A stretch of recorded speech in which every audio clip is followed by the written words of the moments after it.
ప్రియమైనటువంటి దేవుని బిడ్డలారా, ఈ ప్రత్యేకమైనటువంటి శుభ తరుణంలో గడిచినటువంటి 2 దినాలు కూడా దేవుని వాక్యం చేత మనము బలపరచబడి ఉన్నాం.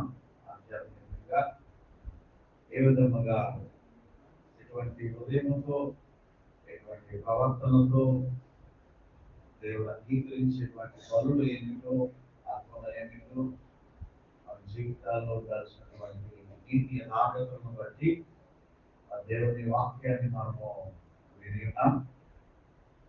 మరి 3వ దినాన్ని కూడా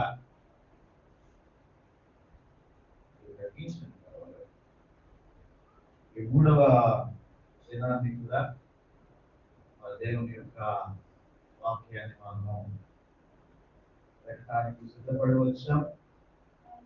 2 దినాలు కూడా ఇంత జనం కనబడలేదు. సండే స్పెషల్ డే ఎలా వస్తూ ఉంటారు. తర్వాత నేను మాట్లాడే కన్నా రైతుగా మాట్లాడితే మళ్ళా పర్వాలేదు, నేను మాట్లాడితే మళ్ళా బాధ కదా. కాబట్టి 2 దినాలు కూడా ఆధ్యాత్మికంగా బలపడ్డారు. దేవాలయం ద్వారా చాలా మంది విశ్వాసులు పాల్గొన్నారు. మరి ప్రత్యేకంగా ఈ 3వ దినాన్ని కూడా సండే అన్నప్పటికీ కొంతమంది సేవకులు వాళ్ళ సంఘాలని విడిచిపెట్టడానికి ఇష్టపడరు. నా వరకు నేను తెలుసుకోవడం, కానీ ఈరోజు ఆదివారం కూడా మీరు రావాలి, అని చెప్పేసి నేను రిక్వెస్ట్ చేసినప్పుడు ఆదివారం కూడా రావడానికి అంగీకరించి మన మధ్యలో ఉన్నారు. సమయంలో వారిని కృతజ్ఞతార్పణల పండుగలో 3వ దినాన్ని, ఆరాధన దినాన్ని దేవుని వాక్యం అందించాలని రెవరెండ్ థామస్ ప్రవీణ్ ఆహ్వానిస్తూ ఉన్నాను. అదేవిధంగా నేను ఈరోజు ఉదయాన్నే సెల్ ఫోన్ ఓపెన్ చేసిన వెంటనే నాకు తెలియదు ఈరోజు పాస్టర్ అప్రిషియేషన్ డే అంట. అంటే పాస్టర్ని సత్కరించేటువంటి దినం. మరి పాస్టర్గా చెప్పుకోకూడదు, కానీ అయినా సరే హ్యాపీ పాస్టర్ బిలౌడ్ బ్రదర్.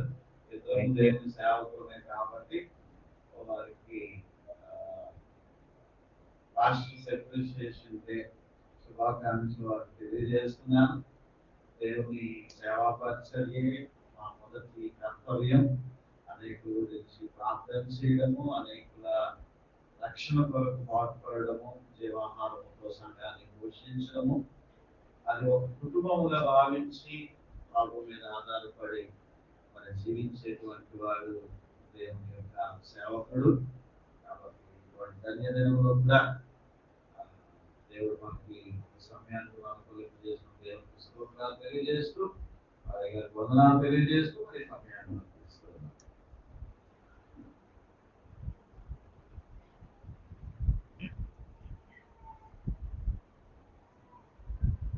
దేవుని పరిశుద్ధ నామమునకు ఘనత ప్రభావములు కలుగునుగాక. హల్లెలూయా. నిన్న మొన్నటి దినం వచ్చిన వారిని బట్టి దేవుని స్తుతిస్తున్నాను. ఈ దినం ఈ రీతిలో 3వ దినం, ఈ యొక్క కృతజ్ఞతార్పణల పండుగ యొక్క 3వ దినం. అయితే ప్రాముఖ్యమైన ఆదివారపు ఆరాధనలో కూడా ఇటు విధంగా కృతజ్ఞతార్పణలు విషయమై జ్ఞాపకం చేసుకోవడానికి దేవాది దేవుడు ఇచ్చిన ధన్యకరమైన సమయం బట్టి ఆయన్ని స్తుతిస్తున్నాను. హల్లెలూయా. అయితే ఇది సబ్బాతు దినం కాదు, పునరుద్ధానపు దినం. ఏ దినం? సబ్బాతు దినం కాదు, అది పాత నిబంధన. కొత్త నిబంధన మనం ఈరోజు కూడుకునే దేని కొరకు? పునరుద్ధానాన్ని జ్ఞాపకం చేసుకుంటూ. దాంతోపాటు ఒక చిన్న ఉదాహరణతో మొదలు పెడతాను. తలనొప్పికి బామ్ గురించిన అడ్వర్టైజ్మెంట్ ఎంతమంది చూశారు? తలనొప్పి బామ్. ఏ బామ్? జండు బామ్. దాంట్లో ఒక ఆయన 10 తలకాయలతో వస్తాడు. ఒక్క తలకాయకి బామ్మ నాకు చాలు అంటాడు. ఏమండి, ఒక్క తలకాయకి సరిపోయే బామ్మ నాకు. ఎందుకు ఈ మొక్క చెప్పానంటే, మీ సంఘంలో మరి ఫస్ట్ గా నిన్న అన్నారు 350 పైచలకు బై 4 వేస్తే సుమారుగా కనీసం 70 కుటుంబాలు అంతేనండి. అంటే ఆయనకి 70 తలకాయల తలనొప్పి ఉందన్నమాట. ఆయనకి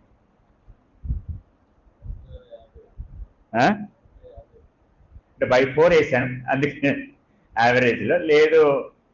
కుటుంబానికి ఇద్దరు, ఒక్కొక్కసారి ఒక్కరే నమ్ముకున్నట్టు ఇంకా ఫస్ట్ గా చెప్పినట్టు 150 కుటుంబాలు, అంటే 150 తలకాయల తలనొప్పులు ఆయనకు ఉన్నాయి. కాబట్టి ఆయన కష్టాన్ని ఏం చేయాలి?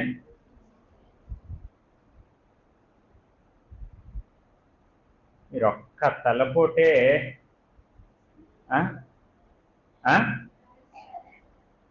ఆయన ఎన్ని తలపోట్లు?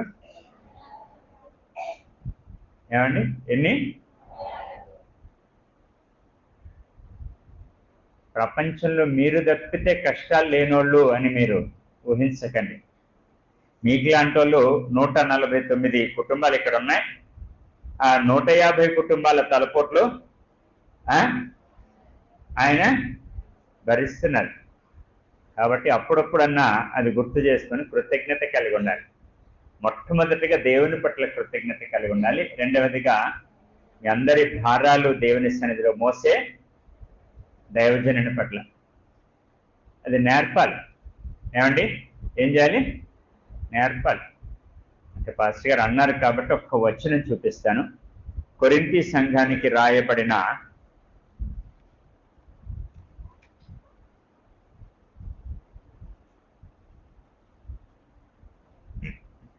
2వ పత్రిక 12వ అధ్యాయంలో 13వ వచనం. కొరింథీ సంఘానికి రాయబడిన 2వ పత్రిక 12వ అధ్యాయంలో 13వ వచనం. నేను మీకు భారముగా ఉండకపోతినను విషయములో తప్ప మరి ఏ విషయములో మీరు ఇతర సంఘముల కంటే తక్కువ వారైతిరి. నేను చేసిన ఈ అన్యాయమును క్షమించుడి. ఒక మానసిక శాస్త్రవేత్త, ఎవరండి? సైకాలజిస్ట్ అంటారు ఇంగ్లీష్లో. ప్రస్తుత తరాన్ని గురించి మాట్లాడుతూ ఒక మాట అన్నాడు. ఏ తరం గురించి? ఈ తరం ప్రజలకి, పిల్లలకి ఓపిక ఏంటండి? నేర్పలేకపోతున్నాం. బటన్ నొక్కగానే లైట్ వచ్చేస్తుంది, అంతేనండి. బటన్ నొక్కగానే, ఇంకా ఈ కాఫీ షాప్స్ దగ్గరికి వెళ్తే బటన్ నొక్కి గ్లాస్ పెట్టగానే అన్నీ ఎంతసేపులో నన్ను చూడండి రెప్ప పాటలు వచ్చేస్తున్నాయి. పాత రోజుల్లో నీళ్లు పెట్టాలి, టీ గింజలు వేయాలి, అది నీళ్లు మరిగిన తర్వాత పాలు పోయాలి. పాలు నీళ్లు తక్కువలో తక్కువ ఎంత? పావు గంట. ధాన్యం పండాలంటే 6 నెలలు లేక 3 నెలలు. ఇప్పుడు కొత్త తరహా పంట 3 నెలలు లీస్ట్ ఆఫ్ ఆల్. వ్యవసాయకుడు ఓపికగా కనిపెట్టాలి. ఈ ముక్కంత ఎందుకు చెప్తున్నానంటే, కేవలం అది భౌతిక విషయాలకు మాత్రమే కాదు. దేనికి కాదు? ఆధ్యాత్మికం కూడా వర్తిస్తుంది. దేనికి? ఈ రెప్పేసి తీసినంతట్లోపు అన్నీ వస్తున్నాయి కాబట్టి వాళ్ళు దేని కొరకు కూడా ఆగడం.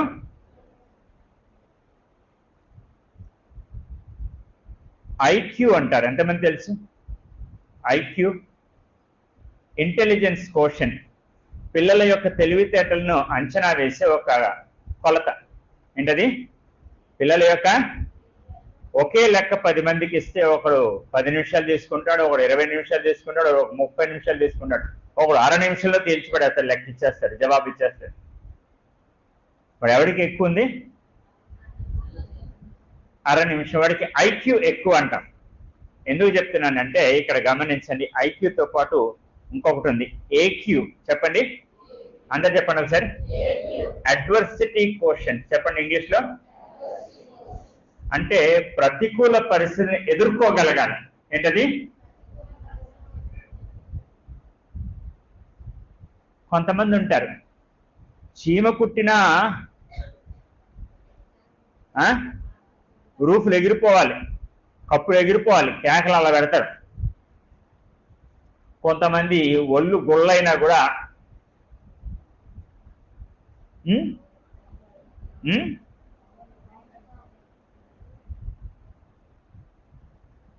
ఇక్కడ దైవజనుడు పౌలు అంటున్నాడు, మీ మీద నేను భారం మోపలేదు, మీ మీద నేను.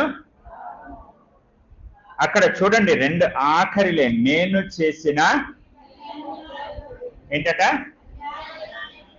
ఈ పిల్లల గురించి ఇవంతా ఎందుకు చెప్తున్నానంటే, తల్లిదండ్రులు కూడా అదే రీతిలో మేం పడిన కష్టం మా పిల్లలు అని చెప్పేసి సుకుమారంగా పెంచుతున్నారు. ఎలా పెంచుతున్నారు? అందరు కొంచెం దాన్ని సాగది నాకులాగా. కాబట్టి తీరా వాళ్ళ బరువు వాళ్ళే మోయాల్సిన గడువు వచ్చేటప్పటికి ఏమైపోతున్నారు?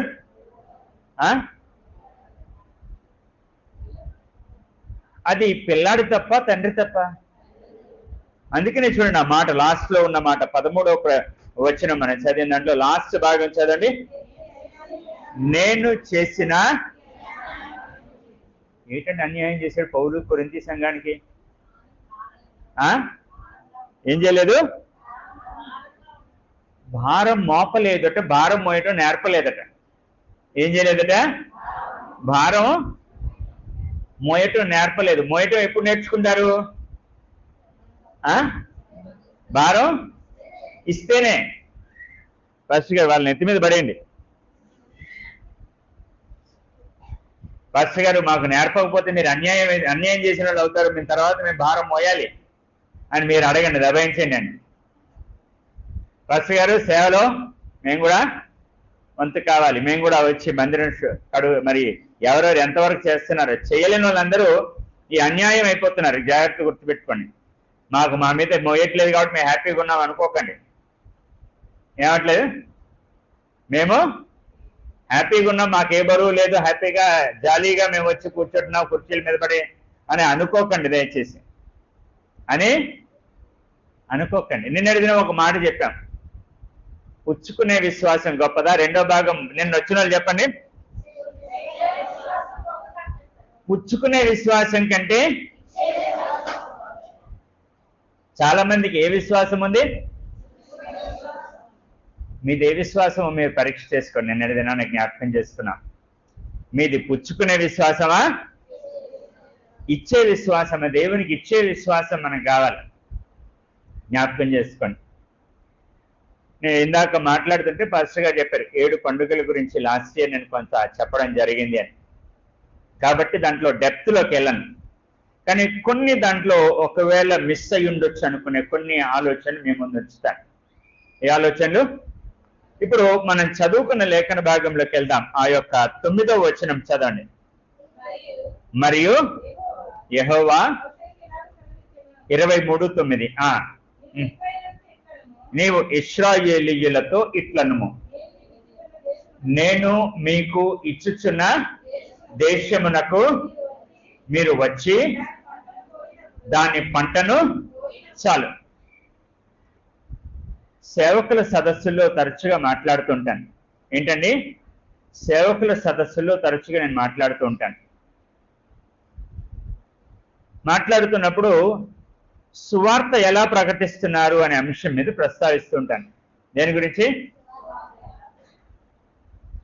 యేసు ప్రభు నమ్ముకుంటే కష్టాలు తీరిపోతాయి. రైటా రాంగా? తీరవా? తీరుతాయా తీరవా? జబ్బులు పోతాయి, పోతాయా? సమస్యలు ఇస్తాడు, మంచిది, తప్పులేదు చెప్పడం. కానీ ఒకటి గమనించండి, దాంట్లో ఉండే లోటు. మీలో ఎంతమంది జబ్బు తగ్గిన తర్వాత డాక్టర్ దగ్గరికి వెళ్ళి కనబడొస్తారు? ఎవరైనా వెళ్తారా?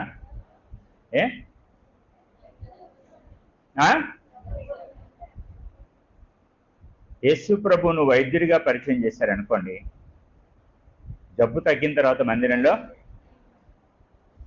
తప్పు వాళ్ళదా మందా? వాళ్ళదా మందా? ఎందుకో? సమస్య పరిష్కారం అవుతుంది అని చెప్పామనుకోండి, సమస్య తీరిన తర్వాత వస్తారా?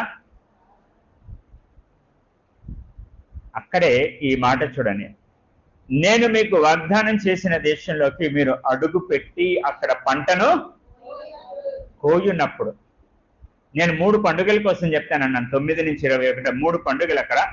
ఇక్కడ మనం చదువుతున్నది కోత యొక్క ఆరంభం. ఏంటది? ఈ 5వ పండుగ ఏంటి? బూరల పండుగ. కానీ ఇది కోత ముగింపు యొక్క పండుగ. ఏ పండుగ? మొత్తం కోతకాలంతో ముడిపడి ఉన్నాయి. 3 కోతకాలంతో ముడిపడి ఉన్నాయి. అది మొట్టమొదటి జ్ఞాపకం చేసుకోండి. మీరు ఫలించటానికి, మీ ఫలము నిలిచి ఉండటానికే నేను మిమ్మల్ని పిలిచానని ప్రభు అన్నాడు. కేవలం ఆకులు పచ్చగా ఉండటానికి మనల్ని ఆయన పిలవలేదు. ఎందుకు పిలిచాడు? ఫలించాలి, ఫలము ఏమవ్వాలి? నిలవాలి. అంతేకాదు, యోహాను సువార్త 15వ అధ్యాయంలో మీరు ఫలించువారు మాత్రమై ఉండక బహుగా ఫలించేవారుగా అవ్వాలి అని చెప్పేసి అక్కడ 15వ అధ్యాయంలో 2వ వచనంలో చూసాం. ఫలించు ప్రతి కొమ్మను ఏం చేస్తాడు? తీసి పారవేయక, ఫలించు ప్రతి తీగను ఏమవ్వాలి? మరి ఎక్కువగా ఫలించాలి అని, దానిలోనే పనికిరాని తీగను. కాబట్టి ఫలించే స్థితి కూడా దేవుడు మెచ్చే స్థితి కాదు. ఎప్పుడు ఆయన మెచ్చుతాడు? ఫలించే కొమ్మ ఏమవ్వాలి? మరి ఎక్కువగా ఫలించాలి. ఇప్పుడు ఈ యొక్క వచనం 23వ అధ్యాయంలో లేవియా కాండంలో చదవటంలో ఉద్దేశం ఏంటంటే, మీరు వాగ్దాన దేశంలోకి వచ్చిన తరువాత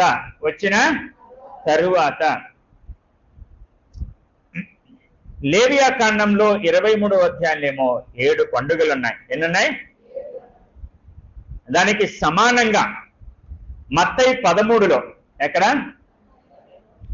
7 ఉపమానాలు ఉన్నాయి. ఎన్ని ఉపమానాలు? ఏంటవి చెప్పండి, ఎవరైనా తీయకుండా చెప్పగలిగితే చెప్పండి. మత్తయి 13. మొదటిది విత్తువాను ఉపమానం, రెండవది గోధుమలు గురుగులు, మూడవది పొలములోని విత్తనం, నాలుగవది 3 కొంచెముల పిండిలో కొంచెం పులిపిండి, 4, ఐదవది పొలములో దాచబడిన ధనము గురించి, 6 ముత్యమును వెతికే వర్తకును పోలుంది, 7వది సముద్రంలో వేసిన వలను పోలి ఉంది. ఇక్కడ దయచేసి జ్ఞాపకం చేసుకోండి, చాలా మంది క్రైస్తవ జనాంగానికి పాపాలు ఒప్పుకొని కడగబడితే చాలు మనం పరలోకం వెళ్ళిపోతాం అనుకుంటారు. ఏం చెప్పండి? పాపాలు ఒప్పుకొని కడగబడితే చాలు ఎక్కడికి వెళ్ళిపోతాం? వాస్తవమే. కానీ ఆ యొక్క యోగ్యత సంపాదించుకున్నాం, కానీ దాన్ని సంపూర్ణం చేసుకోవాలి. దాన్ని ఎంతమంది కన్యకలు ఆ పెండ్లి కుమారుని కొరకు ఎదురు చూశారు? ఎంతమంది వెళ్ళారు? ఈ విడువబడిన 5గురికి తక్కువ ఏమైంది? కన్యలు కాదా? అంటే పవిత్రత ఉందా లేదా? శుద్ధి చేయబడ్డారా లేదా? దీపాలు ఉన్నాయా లేవా? దీపాలు అంటే ఏంటి? విడువబడిన 5గురి సంగతి చెప్పండి. కన్యలా కాదా? దీపాలు ఉన్నాయా లేవా? నూనె ఉందా లేదా? జాగ్రత్తగా వినండి ప్రశ్న. నూనె ఉందా లేదా? మరి తేడా ఎక్కడొచ్చింది? విడవబడిన వారికి 1 వంతు ఉంది, వెళ్ళిన వారికి 2 వంతులు ఉంది. అందరు చెప్పండి ఒకసారి. అంటే నూనె ఏం చూపిస్తుంది?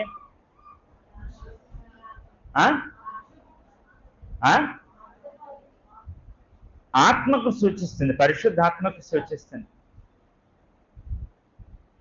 విడవబడిన 5 కూడా కన్యకలే, విడవబడిన 5 కూడా దీపాలు ఉన్నాయి, విడవబడిన 5 కూడా నూనె ఉంది, విడవబడిన 5 కూడా పెండ్లి కుమారుని కొరకు చూచునోళ్లే. అంటే ఏం చూపిస్తుంది? నిరీక్షణ ఉంది, పరిశుద్ధత ఉంది, వాక్యం ఉంది, ఆత్మ ఉంది, ఆత్మీయ అభిషేకం ఉంది, నిరీక్షణ ఉంది. ఎక్కడ తేడా లేదు ఈ 5 చాలా ప్రమాదం. నేను మందిరానికి క్రమంగా వచ్చేస్తున్నాను, బాగానే ఉన్నాను. ఈ 5 కూడా ఏమనుకున్నారు? మేము కూడా వెళ్ళిపోతాం. చాలా జాగ్రత్త. మన భక్తి దేవుడు మెచ్చే స్థాయికి ఉండాలి. మనల్ని మనం ఏంటి మనల్ని మనం శబాష్ అనుకునే స్థితి పనిచేయదు. మనకు మనం సమర్థించుకుంటే పనిచేయదు. ఎందుకు చెప్తున్నానంటే ఈ 7 పండుగలు 7 అనుభవాలు చూపిస్తున్నాయి. 7 పండుగలు. ఆఖరి పండుగ ఏది? గుడారాలు. అది రాకడ యొక్క సిద్ధపాటు చూపిస్తుంది. దేన్ని చూపిస్తుంది? రాకడ యొక్క సిద్ధపాటు చూపిస్తుంది. ఒక్కొక్క పండుగ ఒక్కొక్క ఆత్మీయ అనుభవం. 7 మెట్లు ఎక్కితే ఆ 7వ మెట్టుకు వెళ్ళిన వాళ్ళే మధ్యాకాశానికి వెళ్తారు. ఎవరండి? ఎవరు వెళ్తారు? ఎంత దౌర్భాగ్యం అండి! జీవితకాలం మందిరానికి వచ్చి భక్తి చేసి దేవుని కొరకు ఎన్నెన్నో పరిస్థితులు ఎదుర్కొని ఆఖరికి అక్కడికి ఏంటి ఆ పాట పడతాం కదా, యేసు రాజుగా విడువబడుట విడువబడుట విడువబడుట విడువబడుట. ఏమండి, జీవితకాలం ప్రభు కొరకు ప్రయాసలు పడి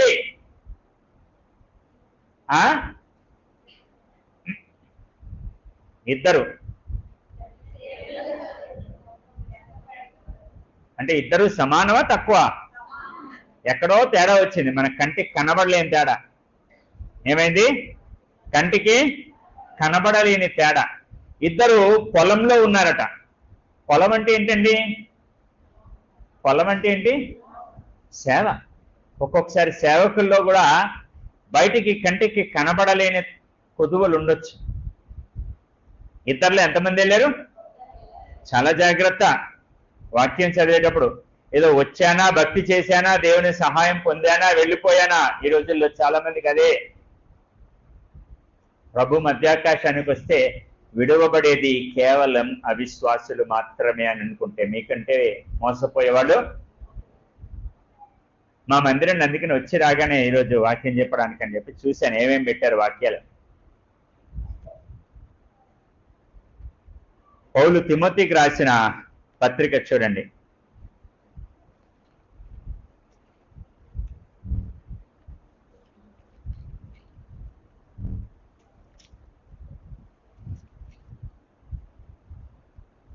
మొదటి పత్రిక 2వ అధ్యాయంలో 10వ వచనం ముందు చదువుదాం. చాలు, అంతే. ఆ ఒక్క లైనే చదవండి. ఏంటది? దైవ భక్తి గలవారమని చెప్పుకును స్త్రీలు. చాలు. స్త్రీలకు వాళ్ళకు ఒక అర్హత ఉంది. దైవభక్తి గలవారం అని చెప్పుకునే స్త్రీలట. ఎలాగుండాలి అక్కడ చెప్తున్నాడు. ఏం చెప్పండి? ఎవరు? దైవభక్తి గలవారం అని చెప్పుకునే స్త్రీలట. పురుషులారా జాగ్రత్తగా ఆలకించండి. పురుషులు మాత్రమే చదవండి. ఈ యొక్క 8వ వచనం, అదే అధ్యాయంలో 8వ వచనం. పురుషులు మాత్రమే, పురుషులు మాత్రమే చదవండి. 8వ వచనం, అదే అధ్యాయం, 2వ అధ్యాయంలో 8వ వచనం. కావున ప్రతి స్థలమందు ఎవరండి? ఎవరు? ప్రతి సంఘంలో ఉన్న జబ్బేది పురుషులు ఎప్పుడు ఇక్కడ నా అంచనా ప్రకారం 90% మేబీ 80% లేడీసే కనబడుతున్నారు. 10లో ఎనమండుగురు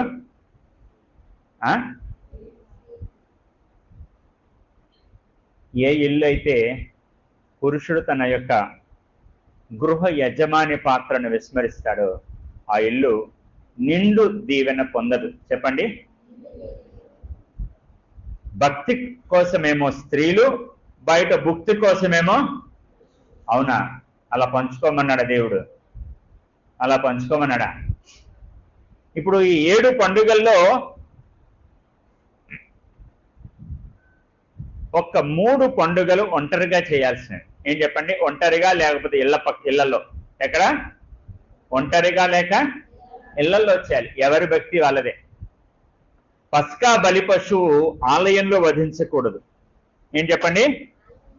పస్కా బలి పశువు ఆలయంలో వధించకూడదు. ఏ ఇంటి యజమాని ఆ ఇంటి కొరకు పశువును సిద్ధపరుచుకోవాలి. ఎవరు చెప్పండి? ఏ ఇంటి యజమాని? యోబు భార్య రోజు బలులు అర్పించేది కదా. యోబు భార్య రోజు బలులు అర్పించేది కదా. యోబు పొలం పనులు, వ్యాపార పనులు చూసుకునేవాడు. యోబు భార్య బలులు అర్పించేది. అవునా? ఎవరు చేశాడు? ఏ ఇంటి యజమాని అయితే ప్రార్థనలో వెనకబడతాడు. ఇక్కడ చూడండి, అందుకనే మనం ఏం చదువుతున్నాం? కావున ప్రతి స్థలమందు బైబిల్స్. పురుషులు ఒకసారి బైబిల్ ఎత్తి చూపించండి. ఎవరి బైబిల్ వాళ్ళే చూపించాలి. పురుషులు దయచేసి మందిరంలో ఫోన్లో బైబిల్ చూడకండి. దయచేసి మందిరంలో ఫోన్లో బైబిల్ చూడకండి. బైబిల్ చూస్తుండగా వాట్సాప్ ఏదో వస్తుంది, తకీమని బుర్రా, అదే టైంలో ఇంకోటి ఏదో వస్తుంది. ఫోన్ తీసామంటే బైబిల్ మాత్రమే. దాంతోపాటు మన దృష్టిని ఇది తీస్తే సమస్య లేదు. ఈ గ్రంథం, ఈ అచ్చు, కాగితం, సిరాతో ఉన్న ఈ గ్రంథం తీస్తే ఆ డిస్ట్రాక్షన్ మనకి రాదు. పస్కా బలి పశువు ఎవరు వధించాలి? ఇంటి యజమాని. ఎవరు? ఇంటి యజమాని. అందుకనే మాట అన్నాడు. ఏమన్నాడు? కావున ప్రతి స్థలమందు పురుషులు ఏం లేకూడదు? కోపము సంశయమును లేనివారై. మా మందిరంలో ఇలాగే ఇటువైపు లెఫ్ట్ సైడ్ లేడీస్ జెంట్స్ కూర్చుంటారు, రైట్ సైడ్ లేడీస్ కూర్చుంటారు. అటువైపు ఏమో అది ఉంటది దైవభక్తి గల, ఇటువైపు ఏముంటది? ఈ ముక్కు ఉంటది. కావున ప్రతి స్థలమందు ఎవరండి? ఏ ఇంట్లో పురుషులు వెనకబడతారో ఆ ఇంట్లో పిల్లలకి క్రమశిక్షణ రాదు. తల్లుల మాట పిల్లలు ఎప్పుడు వినరు. ఎవరికి భయపడతారు? ఏ తండ్రి అయితే ప్రార్థనలో వెనకబడతాడో ఆ ఇల్లు కట్టబడదు. స్త్రీ ప్రార్థన పూర్తి 0 అన్నట్లే. ఏమండి? స్త్రీ ప్రార్థన 0 అన్నట్లే. అక్కడ చూడండి, వాగ్దాన దేశంలోకి అడుగు పెట్టిన తర్వాత అన్నాడు. ఏమన్నాడు? అంటే మన సమస్యలన్నీ తీరిన తర్వాత, మన జబ్బులన్నీ తొలగిన తర్వాత, మన ఇక్కట్లన్నీ పరిష్కరించబడిన తర్వాత, వాళ్ళు ఇంకా అరణ్య యాత్ర అయిపోయిన తర్వాత గురించి మాట్లాడుతున్నాడు. ఇక్కడ 3వ పండుగ ఏంటి? అరణ్య యాత్ర మొత్తం అయిపోయిన తర్వాత. చాలా మంది క్రైస్తవులు సమస్యలు ఉన్నప్పుడు భక్తి చేసినంత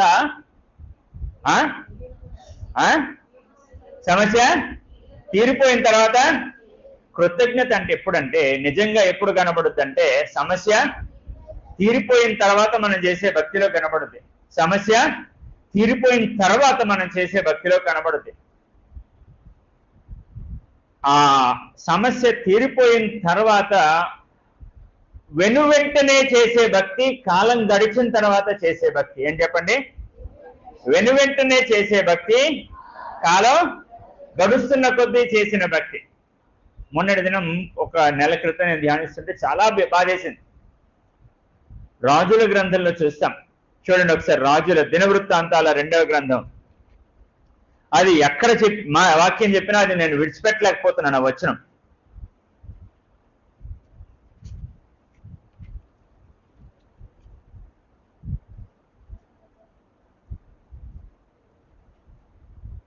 18వ అధ్యాయం, దినవృత్తాంతాల 2వ గ్రంథం 18వ అధ్యాయం 1వ వచనం. తనకు ఐశ్వర్యము ఘనత అధికముగా కలిగిన తరువాత అన్నది అండర్లైన్ చేసుకోండి. ఎవరు? బైబిల్ గ్రంథంలో యూదా రాజుల్లో మంచి రాజుల్లో ఈయన ఒకడు. ఎవరండి? ఈ ఐశ్వర్యము ఘనత అధికంగా కలిగిన తర్వాత ఏం చేశాడట? ఈ ఆహాబు ఎవరు? ఇశ్రాయేల్ రాజుల్లో మంచి రాజా? ఎంత చెడ్డ రాజు? ఇశ్రాయేల్ రాజుల్లో ఎంతమంది రాజులు ఉన్నారో అందరికంటే అత్యధికమైన దుష్టత్వం చేసిన రాజు. ఆయనతో ఏం చేశాడు? ఒక దైవజనుడు చాలా చక్కగా చెప్పాడండి. పెళ్లిళ్ళు చేసుకునేటప్పుడట అందం చందం కంటే ముఖ్యంగా మొట్టమొదటిగా భక్తి ఉందా లేదో చూడాలట. ఏం చూడాలట? భక్తి విషయం చూడకుండా మిగిలిన పరిగణలోకి తీసుకుంటే మీకు ఆ నల్లోడు మామవుతాడు. ఎవరు? ఎవరు? అర్థమైంది, కరెక్ట్గా అర్థమైంది. ఎవరు? కొమ్ములుడు. నల్లోడు కొమ్ములుడు ఎవరవుతారు? మామ అవుతాడు. యెహోషాపాతు దీనికి ముందు బాగున్నాడు. ఆహాబుతో 1000 మందిన తర్వాత అతని జీవితం వేరే మలుపు తిరిగేసింది. వేరే మలుపు. ఒక్క ఉదాహరణ చెప్పాను.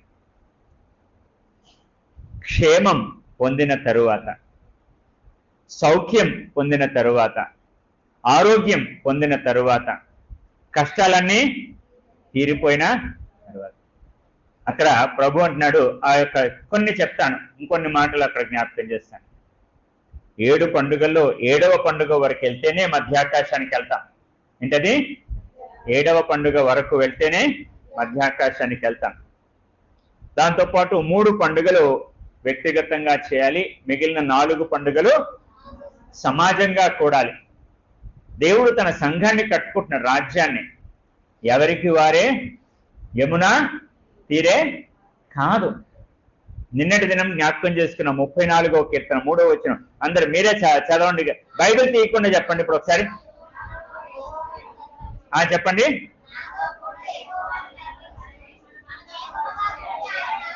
మొత్తం కలిపి ఒక 10 మంది దాటి చెప్పట్లేదు, మిగిలిన లేరావే 10 మంది చెప్తున్నారు. ఇప్పుడు ఇందాక చెప్పిన లాగండి, మిగిలిన వాళ్ళు చెప్పండి.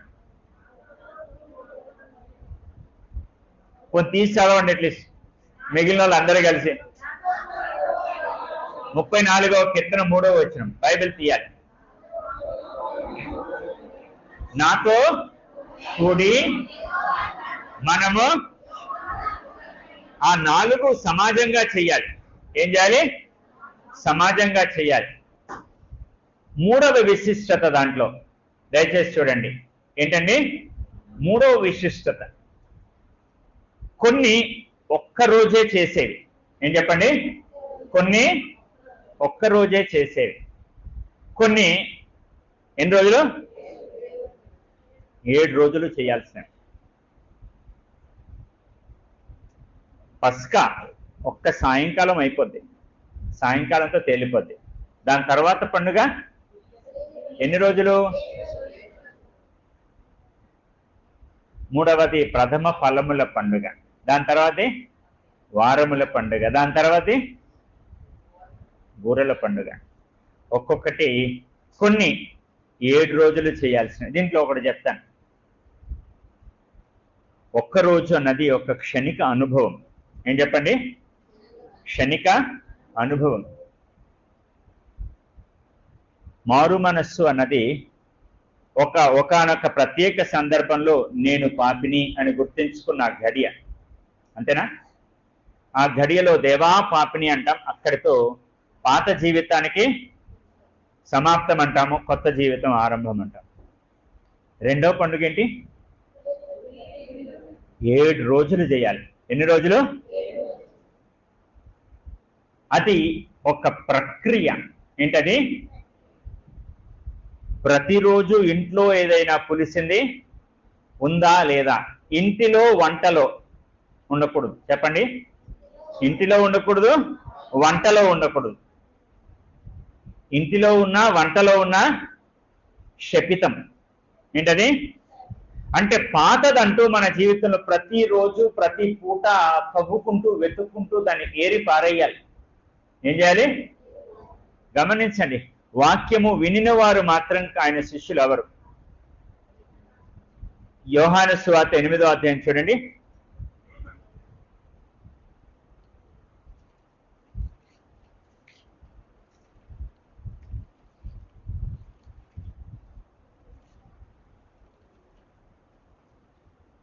ముప్పై 31వ వచనం. కాబట్టి యేసు తనను నమ్మని యూదుల, నమ్మిన యూదుల? ఎవరండి? నమ్మిన యూదులు. మీరు నా వాక్యమందు నిలిచిన వారైతే నిజముగా నాకు. ఎవరితో మాట్లాడుతున్నాడైనా? నమ్మిన యూదులా, నమ్మని యూదులా? అంటే వీళ్ళు విశ్వాసులా కాదా? వాళ్ళతో ఏమంటున్నాడు? మీరు నా వాక్యమందు. విశ్వాసులు ఎవరు? శిష్యులు ఎవరు? వాక్యాన్ని విని నమ్మితే విశ్వాసులం అయిపోతాం, కానీ ఎప్పుడు శిష్యులం అవుతాం? దాంట్లో ఏమవ్వాలి? వారానికి ఒక గంటకు వచ్చి వెళ్ళిపోయినాడు శిష్యుడు. ఎవరు శిష్యులు? వాక్యంలో నిలిచి ఉండాలి. You should stay committed. Consistency అంటాం. ఏమంటాం? కన్సిస్టెన్సీ. ఈ ఉప్మాలు రకరకాల వంటకాలు చేస్తారు, అది ఉడికినంతసేపు ఎందుకో ఉండలు కడితే రుచా? ఉండలు కడితే రుచి ఉంటుందా? ఆ వాక్యం మనలో, మన నరాల్లోకి ఇమిడిపోయి మన మేల్కొన్న గడియలు మాత్రమే కాదు, నిద్రించే గడియలు కూడా అదే మనకి మన మనస్సులో మెదలాలి. అప్పుడు నా వాక్యమందు నిలిచిన వారైతే. కన్సిస్టెన్సీ ఏదో వారానికి ఒకసారి వచ్చేసి వాక్యాన్ని పులివేసుకుని వెళ్ళిపోతామంటే అవదు. లోపటికి నరాల్లోకి జీర్ణించుకుపోవాలి. అప్పుడే మన శిష్యులు మాకు పిలవబడతాం. మీరు నా యొక్క వాగ్దాన దేశంలోకి వచ్చిన తరువాత మీకు వచ్చిన పంటలో ఆ ప్రథమ ఫలముల పండుగ ఏం చేయాలి? ప్రథమ ఫలముల పండుగ. దాంట్లో చెయ్యాల్సినవి చూడండి, దాంట్లో చెయ్యాల్సినవి ఉన్నాయి. మొట్టమొదటి ప్రాథమిక అర్పణ ఏంటి చెప్పండి? పొలములో కోసిన మొదటి వెన్ను పట్టుకురావాలి. ఏం చేయాలి? పొలములో కోసిన మొదటి వెన్ను అంటే ధాన్యం వెన్ను ఉంటుంది కదా, ఆ వెన్ను పట్టుకొని రావాలి. చూడండి, ఆ వెన్ను దేవుని బలిపీఠం దగ్గర ఆడించాలి. అది ఆడించినంత వరకు గింజ నోట్లోకి. మా సంఘంలో ఒక బ్రదర్ ఉండేవాళ్ళు, రాజబాబు గారు, చాలా కాలం క్రితం. ఆయన మేము రాకముందే ఆ ప్రాంతానికి వచ్చాడు కాబట్టి ఇంకొక సంఘానికి అటాచ్ అయిపోయాడు. ప్రతిసారి అనేవాడు, మీరు ముందు వచ్చి ఉంటే మీ సంఘానికే వచ్చేవాడిని అండి. కానీ ఆయన చేసిన దాంట్లో ఒకటి జ్ఞాపకం చేస్తాను. ఈ రోజుల్లో అంతా బ్యాంక్ ట్రాన్సాక్షన్స్ అయిపోతున్నాయి, జీతాలన్నీ బ్యాంక్లో పడిపోతున్నాయి. పాత రోజుల్లో ట్రెజరీ అని ఉండేది. ఫస్ట్కి వెళ్ళి ట్రెజరీకి వెళ్ళి జీతం క్యాష్ పట్టుకుని రావాలి. అలా ట్రెజరీకి వెళ్ళాడే లేదో తిరిగి వస్తూ ఇంటికి వెళ్ళడు. ఆయన చిన్నగా చర్చికి వచ్చి దాంట్లో దశంభాగం ఎంత లెక్క పెట్టి సేవకుడి చేతిలో పెట్టి అప్పుడు ఇంటికి వెళ్ళేవాడు. ఆయన ఏం చేసేవాడు? అక్కడ తీసుకున్న వెంటనే ఏం చేసేవాడు? ఆ జీతం అంతా లెక్క పెట్టుకునేవాడు, దాంట్లో దశంభాగం విడదీసేవాడు, చిన్నగా ఇక్కడికి వచ్చి ఇక్కడ ఇచ్చి అప్పుడే. ఎంతమంది అలాగిస్తున్నారు? నీకు కలిగింది ఎవరిస్తే కలిగింది? దశంభాగం నీదా ఎందా? తీసుకుంటే నువ్వేమని పిలుస్తారు? నేనేమని పిలాలి? గజ దొంగలు ఎక్కువ రోజులు. 10 రూపాయలు వేసినోడు దశంభాగం అని రాస్తాడు, 100 రూపాయలు వేసినోడు దశంభాగం అని రాస్తాడు. జీతంతో సంబంధం లేదు, కవర్లో పెడితే దశంభాగం అయిపోయింది. 10 పెట్టినాయి, 20 పెట్టినాయి, ఎంత అయిపోయింది? నీకు కలిగింది ఎవరిస్తే కలిగింది? ఆయన ఇవ్వకపోతే? అందుకే గింజ నోట్లోకి వెళ్ళకూడదు. ఆ వెన్ను. రెండవది చూడండి, ఒక 3 అర్పణలు ఉండాలి అక్కడ. మొదటిది ఒక గొర్రెపిల్ల, 1 సంవత్సరపు గొర్రెపిల్ల. రెండవది హోమార్పణం, మూడవది పానార్పణం. ఏంటవి? హోమార్పణం, పానార్పణం. ఈ ప్రథమ ఫలముల పండుగలో పాప పరిహారార్థ బలి లేదు. ఏం చెప్పండి? బలులు చాలా రకాలు.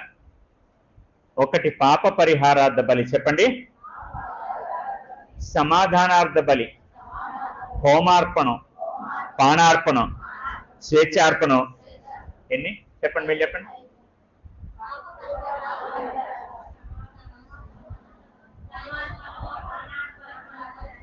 దహన బలి, ఇంకా ఉన్నాయి. దహన బలి, నైవేద్యం, ఎన్నో ఉన్నాయి, అటువంటివి చెప్పుకుంటూ పోవచ్చు. దీంట్లో పాప పరిహారార్థ బలి లేదు. అంటే నిన్నటి దినం జ్ఞాపకం చేసి సిస్టర్ కూడా ప్రార్థన చేస్తున్నారు, మనం ఏ బలులు అర్పించాలని? నీతియుక్తమైన బలులు. ఏ బలులు? పాపపు చేతులతో ఇచ్చే బలి దేవుడు, మనం ఇచ్చే బలి దేవుణ్ణి మన పాపాన్ని మరిపించడానికి చేయాల్సింది. మనం ఇచ్చే అర్పణతో పాపాన్ని పరిహరించడం జరగదు. ఒక్కసారే క్రీస్తు ప్రభు వారి సిలువలో, ఒకవేళ మనం ఏదో కానుకలేసేసి దేవుడు మన పాపాలు క్షమించాలి, మనం మిగిలిన 6 రోజులు నచ్చినట్టు తిరగాలంటే మనం ఇంకా అన్యుల సాంప్రదాయంలో ఉన్నాం, లేకపోతే కేథలిక్ మూఢత్వంలో ఉన్నాం. ఎక్కడున్నాం? అన్యుల సాంప్రదాయంలో ఉన్నాం, లేకపోతే కేథలిక్ల మూఢత్వంలో ఉన్నాం. ఈ అక్టోబర్ మాసాన్ని సంస్కరణ, సంఘ సంస్కరణ నెల కూడా భావిస్తారు. ఎలా భావిస్తారు? ఈ కేథలిక్ సాంప్రదాయంలో మార్టిన్ లూథర్ గారు బ్రతికిన ఆయన సంఘ సంస్కరణ చేసే ముందు ఒక పరిస్థితి ఏర్పడింది. ఏమిటి? ఒక పెద్ద మందిరం కట్టాలనుకున్నాడు. ఏమనుకున్నాడు? పోప్ గారు ఒక పెద్ద మందిరం కట్టాలనుకున్నాడు. కాబట్టి డబ్బులు రావాలి. కాబట్టి ఎవడ అవసరాలు వాళ్ళకు ఉంటాయి కదా, ఉంటాయి ఉండవా? ఎవడ అవసరాలు వాళ్ళకు ఉంటాయి, ఎవరి ఆలోచనలు ఆశలు వాళ్ళకు ఉంటాయి. కాబట్టి జనానికి ఎరయ్యాలి. ఏమయ్యాలి? ఎరయ్యాలి.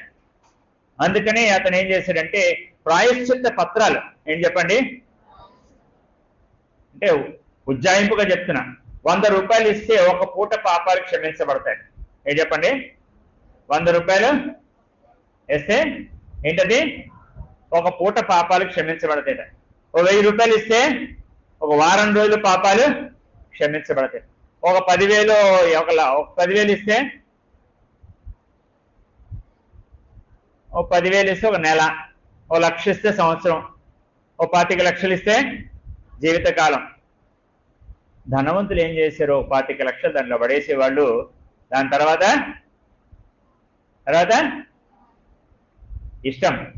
ఇష్టారాజ్యం. అవునా? డబ్బులతో దేవుని పరిహారం కొనగలమా?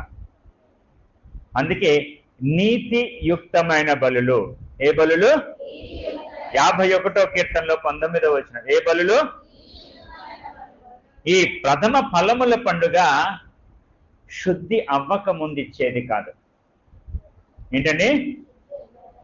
శుద్ధి అవ్వక ముందు ఇచ్చేది కాదు, శుద్ధి కొరకు ఇచ్చేది కాదు. ఆయనకు మనం ఇవ్వకుండా ఆయన దగ్గర పుచ్చుకోగలమా? ఒకటి, ఆయనే మన జీవనాధారం. ఆయన ఇవ్వకపోతే మనకు ఏదీ కలగదు.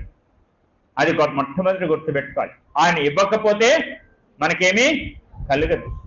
కాబట్టి ఆయన ఇవ్వాలి అనే జ్ఞానం ఉన్నాడు.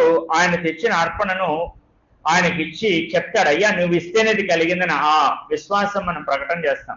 ఏం చెప్తున్నాము? మనం తెచ్చే అర్పణ బట్టి నువ్వు ఇస్తేనే మేము బ్రతుకుతున్నాం. ఆ విశ్వాసం దీంట్లో మేము చూపిస్తున్నాం. దీంట్లో మేము అది చూపించినప్పుడు మన విశ్వాసం ఎక్కడైతే గుర్తింపు అవుతుందో అది ఇస్తే ఆయనకి ఎక్కువైపోదు, ఇవ్వకపోతే తక్కువ అవుదు. చెప్పండి ఏంటది? ఇస్తే ఎక్కువైపోదు, ఇవ్వకపోతే. కానీ ఆ ఇవ్వటంలో దేవా నీవు ఇస్తేనే నాకు ఇది కలిగిందని మనం చెప్పుకుంటున్నాం. నీవిస్తేనే మాకిది, నువ్వు ఇవ్వాలి మేము బ్రతకాలి అని చెప్పుకుంటున్నాం. నువ్వు ఇవ్వాలి మేము బ్రతకాలి అని చెప్తున్నాం. అర్పణలో అంత ఉంది. అర్పణ ఇవ్వలేనోడు ఏంటి? నాది నాది, నీది నీది. అంటే తెలుగులో మంచి నానుడు అంటారు కదా, నానునే ఏం చెప్పండి? నా నూనె నా నూనె, నీ నూనె నీ నూనె, నీ నూనె నా నూనె కాదు, నా నూనె నీ నూనె కాదు. అంతేనండి. ఆయన లేకుండా సమయం అవ్వచ్చు, సంపద అవ్వచ్చు, సామర్థ్యం అవ్వచ్చు. ఎవరైతే మందిరంలోకి అర్పణ తేలేదో వాళ్ళు ఏమంటున్నారంటే నా నూనె నా నూనె, నువ్వు పరలోకంలో ఉండు, నేను భూమి మీద బతుకుతాను, నీకు నాకు సమలో. అర్పణ తెచ్చినోడు నీది నాది ఒకటే. నువ్వు ఇస్తే నాకు కలిగింది, నువ్వు ఇస్తేనే నాకు కలిగింది. అందుకే నా మాట చెప్పాను, పాప పరిహారార్థ బలి తర్వాత సమాధానార్థ బలి. ఏంటది? ఒకవేళ మీరు ఇంగ్లీష్ బైబిల్ ఉంటే మీరు చూడొచ్చు, ఫెలోషిప్ ఆఫరింగ్ అని ఉంటుంది. ఏముంటది? పీస్ ఆఫరింగ్ అని కొన్ని అనువాదాలు ఉంటుంది. రెండవది అది ఆలయంలో కూర్చొని తినాలి. ఎక్కడ తినాలి? బయట కాదు, ఊరి మీద తినటానికి కాదు. అది ఎక్కడ తినటానికి కాదు, ఊరి మీద తినటానికి కాదు. అది ఎక్కడ తినాలి? ఒక వంతు యాజకుడికి ఇవ్వాలి, ఒక వంతు వీరు ఉంచుకోవాలి. యాజకుడు దాంట్లోంచి తింటుండగా దేవునికి ఒక కొంత దహన బలిగా హోమంగా అర్పించబడుతుంటది. మిగిలిన భాగం అక్కడ భక్తులు అక్కడ కూర్చొని మందిరంలో కూర్చొని ఏం చేయాలి? దైవ సన్నిధిలో కూర్చొని తినాలి. You are fellowshipping with God. దేవునితో మీరు ఏం చేస్తున్నారు? సహవాసం. ఈ ప్రథమ ఫలముల పండుగలో 3 చెప్పాను. ఒకటి గొర్రెపిల్ల. ఏంటది? గొర్రెపిల్ల. అది పాప పరిహారార్థ బలి కాదు, నంబర్ 1. ఏంటది? కానీ దహన బలది. ఏ బలి? సర్వ అంగ హోమం. ఏం చెప్పండి? అంటే ఈ అవయవాల్లో ఏది కూడా నాది, ఈ అవయవాల్లో ఏది కూడా మనకు నచ్చినట్టుగా తిరగటానికి మనం ఏర్పాటు చేయబడలేదు. మీరు మీ సొత్తు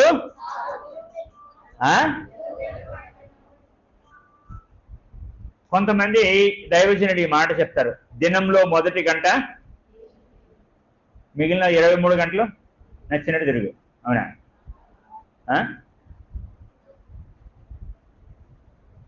దాంట్లో మంచి ఉంది. మొదటి గంట దేవుడికి ఇచ్చేస్తే తర్వాత 23 గంటలు నా బ్లాక్ డ్రెస్ తల్లి ఇది చూడాలి నిన్నే. మిగిలిన 23 గంటలు ఇష్టం వచ్చినట్టు తిరగవచ్చా? 24 గంటలు ఆయనవే. 1 గంట దేవుని నడిపింపు. ఈ రోజు నేను ఎలా బతకాలి, ఏం చేయాలి అడగటానికి. మిగిలిన 23 గంటలు ఆ గంటలో తెలిసిన సూచనల మేరకు నడటానికి. 23 గంటలు మనం నచ్చినట్టు ఊరి మీద షికారు కొట్టడానికి కాదు. అది మర్చిపోతాం చాలా మంది. అది ఏమవుతున్నాం? చాలా మంది మర్చిపోతారు. దహన బలి, సర్వ అంగ హోమం. ఏ హోమం? రెండవది చూడండి, ఏంటి? హోమార్పణం. ఏంటది? గోధుమ పిండి దంచబడాలి, నూనెతో కలపబడాలి, కాల్చబడాలి. చెప్పండి. గోధుమ పిండి ఏమవ్వాలి? దంచబడాలి, కాల్చబడాలి. మన జీవితం దేవుని కొరకు ఏమవ్వాలి? శ్రమలు పడాలి, దేవుని కొరకు కష్టాలు పడాలి. మా మందిరంలో నేను ఒక వాక్యం చెప్తే వాళ్ళు ఆ రెఫరెన్స్ చెప్పగానే కంటతో చదివేస్తారు. రోమా 8:17 చూడండి.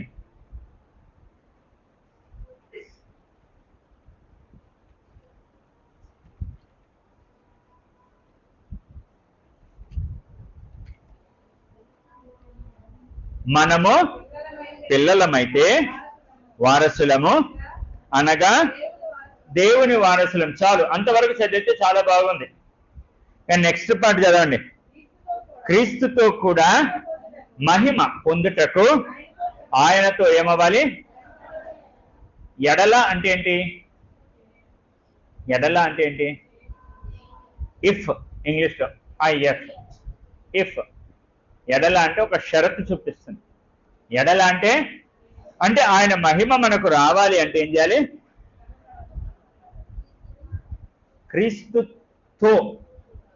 క్రీస్తుతో ఆయనతో పాటు ఆయన పనిలో మనం శ్రమ పడాలి. గోధుమ పిండి ఏమవ్వాలి? ఇరిగిపోదు కదా. ఏమవ్వాలి? మెత్తని పిండి అయిపోవాలి. గరుకుదనం పిండి అయిపోవాలి. క్రీస్తు యొక్క పనిలో మనం పిండి అయిపోవాలి. తన ప్రాణమును దక్కించుకున్నవాడు ఇష్టమే. ఈరోజు దక్కించుకుంటారు, రేపు పోగొట్టుకుంటారు. ఈరోజు ప్రభు కొరకు పోగొట్టుకుంటే రేపు ఆయన దగ్గర మీకు ఆయన మాట మీద నమ్మకం ఉంటే అది చేస్తారు. నమ్మకం లేకపోతే అబ్బో పోగొట్టుకుంటే మళ్ళీ రాదు అనే సందేహం ఉంటే ఆయన మాట మీద నమ్మికుంటే ఆయన కొరకు దాన్ని ఆ పిండి దంచబడాలి. తర్వాత ఏమవ్వాలి? నూనెతో పరిశుద్ధాత్మ యొక్క అభిషేకం పొందాలి. ఆ వాక్ మన జీవితం పరిశుద్ధాత్మ యొక్క అభిషేకం. నిన్నటి దినాన్ని జ్ఞాపకం చేశాను. యేసు ప్రభు వారి శిలువ బలియాగంలో కూడా పరిశుద్ధాత్మ పాత్ర ఉంది. చూసారా? నిన్న మొన్న చెప్పాను. హెబ్రీ పత్రికలో 9వ అధ్యాయం. నిత్యుడగు ఆత్మ ద్వారా చదవండి. మంచి వచనం. ఎన్నో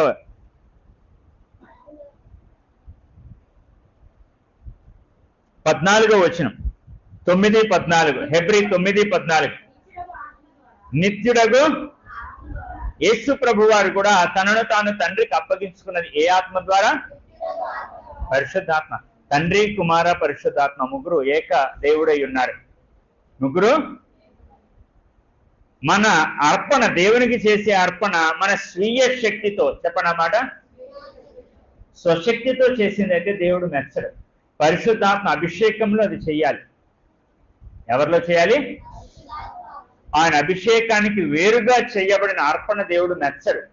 దేవుడు నూనె లేకుండా పిండిని మీరు రొట్టె చేసేసి కాల్చేస్తారు, ఏమవుతాయి? మాడిపోతుంది. అంతే అవుతారు, మీరు అదే అవుతారు. సింపుల్. నూనె లేకుండా కాలిస్తే ఏమవుతుంది? అంతే అవుతారు. ప్రతి అర్పణ అంతే అవుద్ది.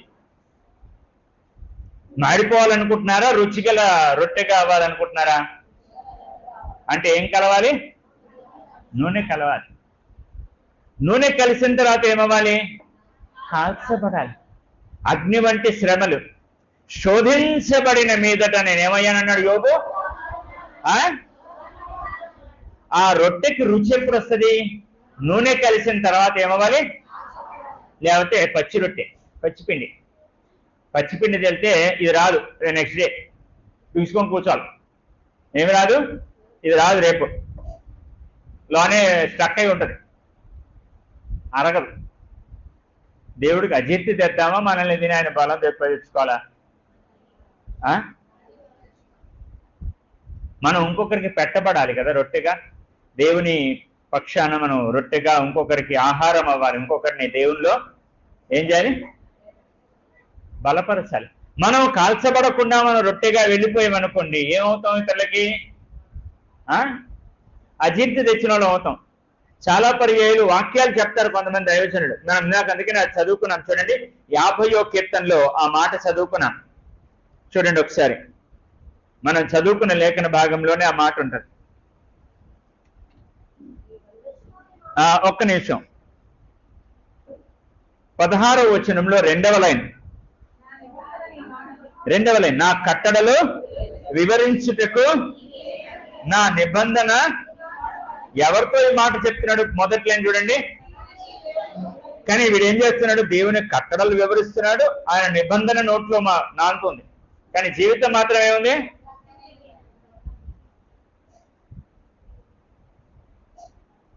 పిండి ఏమవ్వాలి?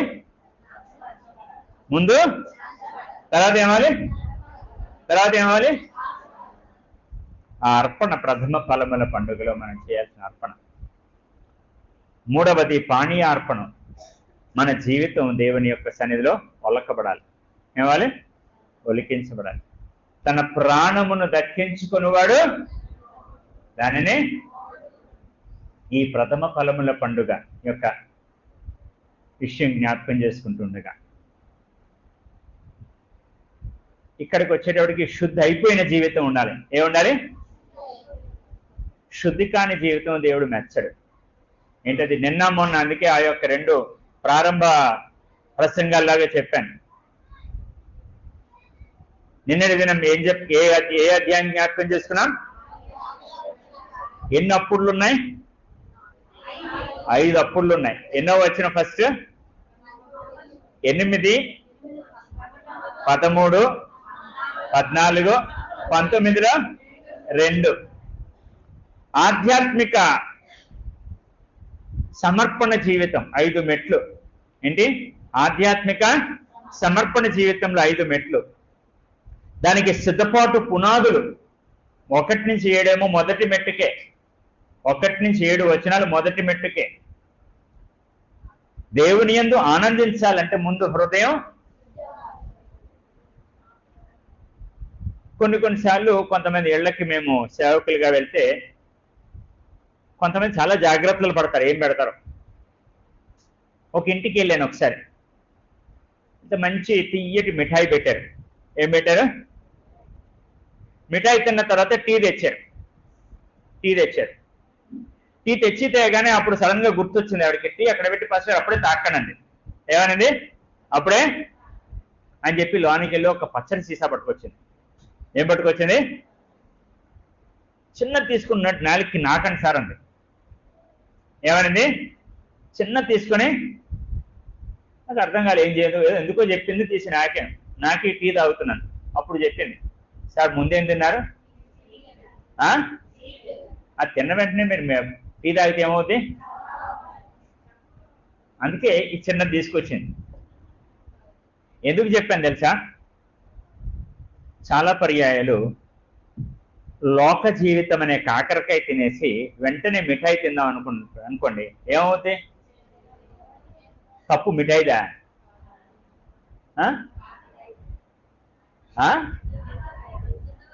లోకం మీలో గిరగిరా గిరగిరా గిరగిరా తిరిగి మందిరంకి వచ్చి ఖతీమని అప్పటికప్పుడు వచ్చి కూర్చుంటే మందిరంలోని భక్తి పాటలు వాక్యాలు ఎలాగుంటాయి? చేదుగుంటాయి. అందుకే లోకం మీద తిరిగే వాళ్ళని మందిరంలోకి వచ్చి కూర్చోబెట్టండి. వాళ్ళు ఎలాగుంటారంటే, ఇక్కడ మనం ఆమెన్లో అనగానే స్ప్రింగ్ తొక్కి వదిలితే ఎలాగైపోద్ది? చెంగు ఎగురు దళవ 1/2 సెకండ్ ఆమెన్లో అనగానే వాళ్ళు అక్కడ బీదిలో ఉంటారు. ఏమండి? ఆమెన్లో అనగానే ఎక్కడ ఉంటారు? ఎందుకో ఇది రుచి లేదు. అందుకనే ఆ 8వ వచనంలో మాట నెరవేరాలంటే ముందు ఆ 7 వచనాలు నోరు శుద్ధైన తర్వాత మిఠాయి తింటే రుచి. నోటి నిండా కాకరకాయ నవిలి కసాపిస నవిలేటప్పుడు మిఠాయి వేసుకుంటే తప్పు మిఠాయిదా? అందుకే ఆ 7 వచనాలు జరిగిన తర్వాత 8వ వచనం ఏముంది? నీవు విరచిన ఎముకలు ఏం చేస్తాయి? ఎప్పుడూ కృప చేత, వాత్సల్య బాహుల్యం చేత పాపము, అపరాధము, దోషము, చెడుతనం, ఆరోగ్యం నిన్న చూసుకున్నాం కదా, అవన్నీ ఏమవ్వాలి? పోయిన తర్వాత దేవుని సన్నిధి యొక్క సంతోషాన్ని ఏం చేయగలం? ఆస్వాదించగలం, అనుభవించగలం. ఇంకా అండి ఆస్వాదించగలం. పిల్లలు రకరకాలుగా తింటారు చాక్లెట్లు, చూసారా? కొంతమంది చాక్లెట్ ఇస్తే ఇచ్చేవైనా కరాబరా నవ్వులేస్తారు. కొంతమంది నాలుక మీద పెట్టి గంటల్లా ఏం చేస్తారు?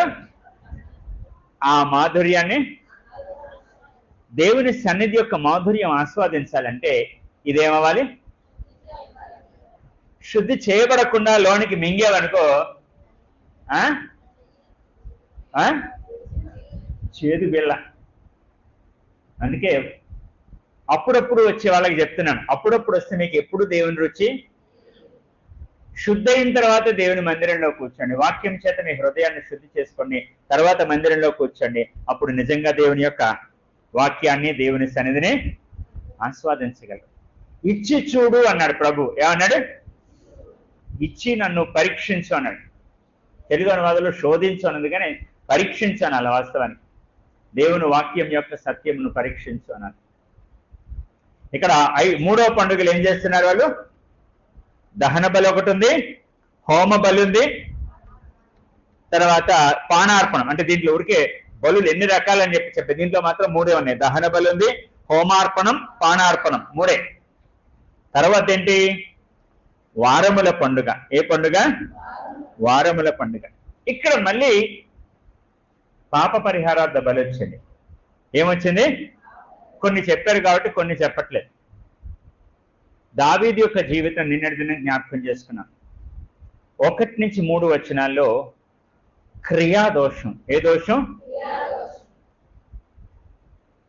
5 నుండి 7 వరకు ఏ దోషం? ఆ 51 అనే అంకె పైన చూడండి ఏముందో. దావీదు బెత్షెబాతో నాతానను. మీకు ఒక చిన్న చరిత్ర చెప్తాను. సుమారుగా ఎంత వయసు ఉండొచ్చు దావీదు కీర్తన రాసినప్పుడు? ఎంత వయసు ఉండొచ్చు? 15, 20? తక్కువలో తక్కువ 60 పైన. ఎంత? 60 పైన. ఎందుకు? దావీదు 16వ ఏట అభిషేకించబడ్డాడు, 30వ ఏట రాజు అయ్యాడు. రాజు అయిన తర్వాత కూడా ఇంకా ఏ బలం ఉంది? ఖండబలం ఉంది. యుద్ధాలకు వెళ్ళేవాడు. కొంచెం వయసు పెద్దదవుతున్న కొద్దీ సైనికులు అన్నారు, అయ్యా మీరు ముందుకు రాగా బలవంతులు కాదు, మీరు ఒక్కరు చచ్చిపోతే దేశం అంతా గొల్లైపోతే, కాబట్టి మీరు రాజభవనంలో ఉండండి, మేము యుద్ధాలు చేసి వస్తామన్నారు. సుమారు 60. ఆ 60వ వయసులో మేడెక్కాడు, తొంగి చూశాడు, పాపం చేశాడు. అది అయిన తర్వాత రాస్తున్నాడు ఈ మాట. ఏమంటున్నాడు 5వ వచనంలో? పాపములో ఏ వయసులో చెప్తున్నాడు ఇది? 60లో నీకు అర్థమైంది. లోపట పుట్టుకలోనే పాపం ఉందని అర్థమైంది. అంటే ఈ 60 సంవత్సరాలు ఎలా భక్తి చేశాడు? భక్తి చేశాడా చేయలేదా? మరి ఏ భక్తి? ఏంటా భక్తి? ఏంటా భక్తి? దాన్ని భక్తి అందామా, భక్తి కాదందామా? భక్తా కాదా? భక్తి అంటే కుడి ఎడం చేయొద్దండి, భక్తి కాదంటే కుడి చేయొద్దండి. భక్తి రైట్ అంటే ఎడం చేయొద్దండి, భక్తి కాదు అంటే మమ్మల్ని ఎందుకు ఇరికిస్తారు పాస్టర్ గారు అనుకుంటున్నారా? 2 అనొచ్చు, 2 చేతులు ఎత్తొచ్చు. ఎందుకో తెలుసా? తనకు తెలిసిన భక్తి చేశాడు, కానీ లోపల ఏదైతే ఇంకా కుళ్ళు దాగుందో తెలియలే. ఈ 60వ ఏట ఏమంటాం, నిర్లక్ష్య గడియలో, ఏ గడియ? ధీమా గడియ. ఏ గడియ? ధీమా గడియ. నేను పాపంలో పడను అనుకున్న ధీమా గడియలో లోన దాగి ఉన్న కుళ్ళు బయటకు వచ్చింది. ఏముంది? లోపట ఎక్కడో మూలలో దాగుంది. చాలా పర్యాయాలు బలంగా ఉన్నప్పుడు మనం భక్తి చేయగలం, బలహీనత వచ్చినప్పుడు ఎక్కడలే నిష్ఠూరాలు. ఒకసారి నేను ఒక ట్రైన్లో ప్రయాణం చేస్తున్నాను, నేను సేవలోకి వచ్చిన కొత్త, జాగ్రత్తగానండి. 2 యవనస్తులు ఎక్కారు అదే ట్రైన్. పాస్టర్ గారు వాళ్ళ నాన్నగారు కూడా పోలీస్ డిపార్ట్మెంట్ అని చెప్పారు, ఇంకో 2 వేణు గారు కూడా వాళ్ళ ఫాదర్ పోలీస్ డిపార్ట్మెంట్ అని చెప్పారు. మరి మీరు ఎంతమంది పోలీస్ డిపార్ట్మెంట్ నేపథ్యం ఉన్నోళ్ళు? ఆ 2లో ఒకడు పోలీసో మరి ఆర్మీయో. ఆర్మీ వాళ్ళు ఏ బూట్లు వేసుకుంటారు? ఏ బూట్లు వేసుకుంటారు? జెంట్స్ చెప్పాలి, ఏ బూట్లు వేసుకుంటారండి పోలీసు వాళ్ళు?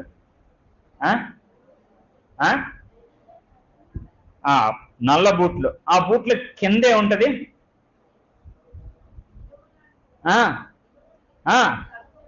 ఇనుము రేకులు కింద వేస్తారు, ఎంత అరుగుడు ఉండకూడదు. అయితే ఎక్కిన ఇద్దరిలో ఒకడు ఈ బూట్లు వేసుకున్నాడు, ఇంకొకడు మామూలు చెప్పులతో ఎక్కాడు. ఇద్దరు కుర్రోళ్ళు, మంచి బందోబస్తుకున్న కుర్రోళ్ళే. మరి ఆ రోజు కొంచెం పండగో మరి మండే ఆఫీస్కి వెళ్ళాల్సిన హడావుడు, అందరూ మంచి రద్దీకి ఎక్కారు. ఎక్కినప్పుడు బూటు కలిగిన ఆయన, ఆ బూట్ లేని ఆయనకి ఎంత మంచి పని చేసావు నాయన, బుజ్జి కన్నా చాక్లెట్ తీసుకో, బిస్కెట్ తీసుకుంటారు. అప్పుడు ఏమంటారు? కొంచెం గట్టిగానే తిట్టాడండి, మామూలు తిట్లు కూడా కాదు, నొప్పి పెట్టింది. మరి అది మామూలు ఏమంటారు, కింద ఏముంది? తిడితే అవతల వ్యక్తి ఊరుకుంటాడా? ఆయన ఏమన్నా కావాలని దొక్కాడా? రద్దీ. ఆయనకి బూతులకి, తిట్లకి బూతులకి కొంచెం ఆయన కూడా రెడీ అయిపోయాడు. ఇద్దరు అరవబోతున్నారు. మన తెలుగు సాంప్రదాయం, మన భారతీయ సాంప్రదాయం ఏంటంటే ఆ ఇద్దరు కొట్టుకొని ఇస్తామా, ఏం చేస్తాం? విడదీస్తాం. అయిపోయింది. కాసేపు ప్రయాణం జరిగింది, అందరూ సర్దుకున్నారు. ఈలోపు మరి ఊరు ప్రయాణం చేసేవాడు మన కాలక్షేపం అవ్వాలి కదా. మీదే ఊరు, మాదే ఊరు, మీదే ఇల్లు, మీదే పేరు, ఎట్సెట్రా జరుగుతున్నాయి. జాగ్రత్తగానండి. ఈ తొక్కబడిన వ్యక్తి ఎవరండి? ఎవరు? తొక్కబడిన వ్యక్తి మెల్లో ఉంది. ఏముంది? ఈ మాటల సందర్భంలో నేను పాస్టర్ గారిని చెప్పాను. ఇప్పుడు ఏం చెప్పాలి, ఏం చేయాలి? ఇప్పుడు నోట్లో నుంచి చాలా మంచి మంచి మాటలు అప్పటికే వచ్చాయి. నాకు ప్రైజ్ లాట్ చెప్పొచ్చు, బాగానే ఉంది. కానీ ముందు జరిగిన సంగతి ఏంటి?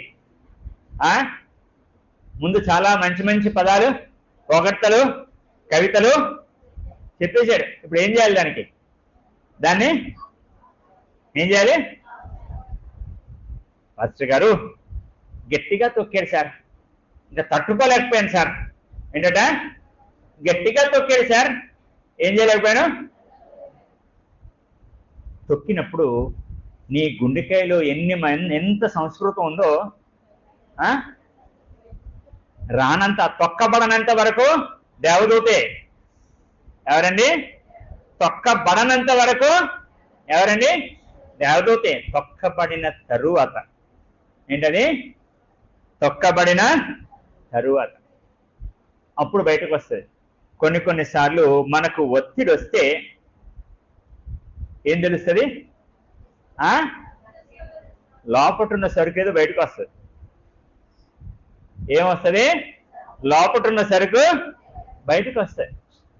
శోధన వచ్చినప్పుడే మన లోపట దాగింది బయటకు వస్తుంది. దావీదు ఆ మొదటి 3 వచనాల్లో క్రియాదోషం ఒప్పుకున్నాడు. 5వ వచనం నుండి మన ఆత్మీయ యాత్రలో కూడా మొదటి భాగం మన కంటికి కనబడిన దోషాలు ఒప్పుకుంటాం. అక్కడితో అయిపోలే ఆత్మీయ యాత్ర. అక్కడితో దగ్గరికి వస్తున్న కొద్దీ మీరు ఎంతమంది మీ బట్టలు మీరు ఉతుక్కుంటారు? అర్ధరాత్రి చిమ్మ చీకట్లో ఉతుకుతారు కదా, అవునా కదా? ఏం అర్ధరాత్రి చిమ్మ చీకట్లు ఎవరు చూడలేనప్పుడు ఉతికితే మంచిది కదా. ఎందుకో? బట్టలు ఆరాలి ఎండకి. దానికంటే ముఖ్యమైనది ఏంటి? మరక ఎక్కడుందో, వెలుక్కు దూరంగా ఉంటే కొన్ని మరకలే, దగ్గరికి వచ్చిన కొద్దీ మన ఆత్మీయ జీవితంలో ఎదుగుతున్న కొద్దీ లోపటున్న కుళ్ళేటో వెలుక్కి ఏమవుతున్నా దగ్గరకు వస్తున్న కొద్దీ, వెలుక్కు దూరంగా ఉంటే అన్నీ బాగున్నాయి, అన్నీ బాగున్నాయి. వెలుక్కి దగ్గరకు వచ్చిన కొద్దీ, నేను ఎప్పుడు చెప్పినా ఈ మాట చెప్తే ప్రతిసారి నాకు యెషయా 6 గుర్తొస్తుంది. యెషయా 6. అయ్యో ఏం గలవాడిని? ఓ ప్రశ్న వేస్తాను. ఇది ఎన్నో అధ్యాయం అండి? ఎన్నో అధ్యాయం?